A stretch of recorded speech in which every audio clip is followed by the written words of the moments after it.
All right, this is Patrick Gray. We're in Studio 275 control room, and we're going to go through the process of starting out from scratch. So the idea is to make sure that everything is off here, and then we'll restart the computer after we get everything hooked up. But let's go out to the studio as the first step.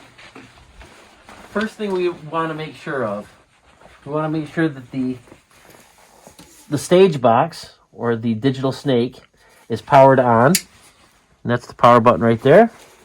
And then we want to make sure that it's connected to the rest of the network. So what we're going to do, locate one of our cables. Preferably, you're going to want to find a cable that has the barrel connector at the end. That's going to go into the stage box. You can use A or B, but let's use A for consistency's sake. Notice there's a little clip right there. There's an O at the top. Just plug that in. And then take the other end, and we will just plug that into one of these ports here. It doesn't matter which one.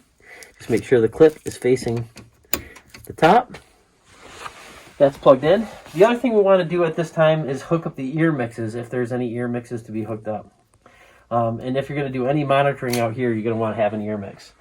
So we're simply going to take this here, plug it into one of these additional ports here. Take the back of that, plug it into the AVB in.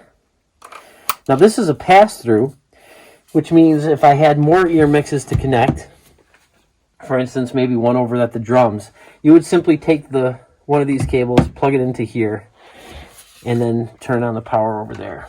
So now I'm going to power this up,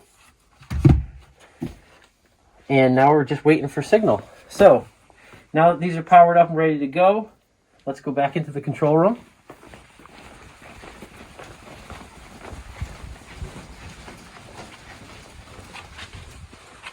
Now the first thing that we want to do is make sure that we power up the board and the speakers. The power button's located right here, and that's going to power up both the speakers and the mixing console. We want to make sure that the mixing console is started up and at the ready stage before we restart the computer, just so that it makes the USB connection clean, and we're starting the session completely fresh. So you've got a little progress bar here, and in just a moment, you will see the login screen.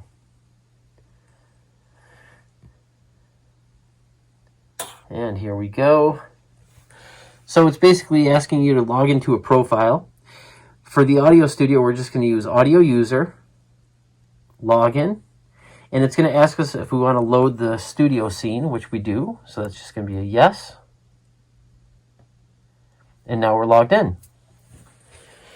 At this point, we can go ahead and restart the computer.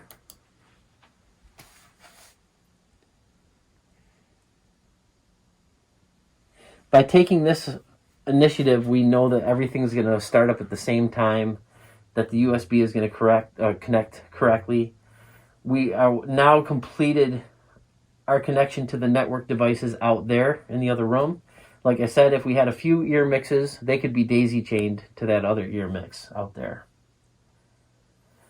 Okay, so we're at the startup screen. We're going to simply put in our username and password.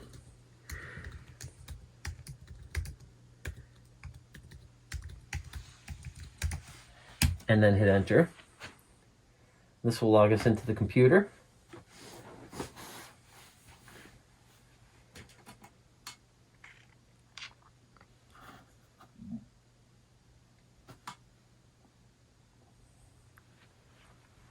All right.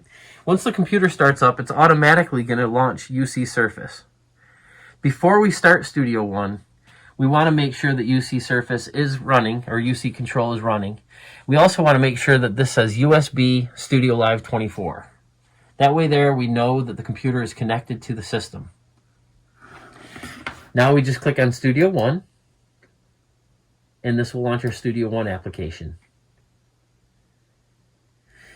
If the client is a new client, we'll have to set them up and create a new folder. But if it's not a new client and they're working on a project that's already started, we could simply do open new or open file. We'll get to the welcome screen here in just a moment.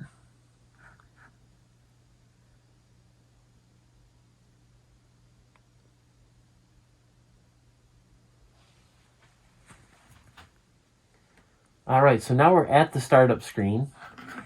We could either do a new song if this is a completely new artist, or like I said, we could open an existing project and browse through the folder. What we're going to do is start a new one. So we're just going to click New, and then select DAW Studio 275 New. Put in a name for the song, so we're just going to call this Test Song. And then I'm going to locate the folder. If the artist has already recorded here, there should be a folder with their first name and last name. If there wasn't one, we do new folder and then put in the first name and last name. I'm going to use a test client that we already have here. So this test right here, just going to click on the folder and click open. Make sure that we've got 48 kilohertz selected, 24-bit. The rest of the information doesn't really matter at this point. Just go ahead and click OK. That's going to launch our new studio session. It launches it in mix mode. We're going to use a 2-finger scroll to scroll over to the track screen. And you can maximize the screen if you'd like. And here's all our tracks ready to record. Tracks 1 through 16 are already armed. So the process at this point would be to plug in a microphone or an instrument out in the studio, and then basically hit record.